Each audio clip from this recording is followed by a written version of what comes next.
Farmer was a medical anthropologist and a medical doctor who treated infectious diseases such as HIV/AIDS and tuberculosis and worked towards global health equity.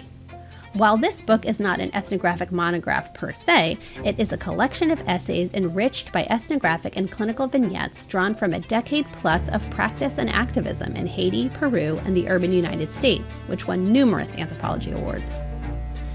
Throughout the book, Farmer points out the failures of both anthropology and epidemiology in explaining disease causation and severity.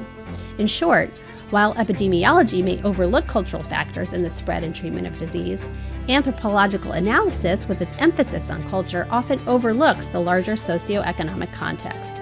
While personal experience, cultural practices, and cultural beliefs about the causes of illness may contribute to spread and outcome, Farmer argues that social inequality plays such a huge role in the spread and outcomes of disease like HIV/AIDS and tuberculosis that inequality itself can be considered a modern plague.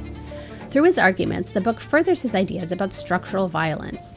Even in the absence of direct violence, structural violence refers to the debilitating sickness and death that could have been prevented by more just and equitable healthcare provision. In other words, it refers to the suffering that would be avoided if those getting sick were not poor.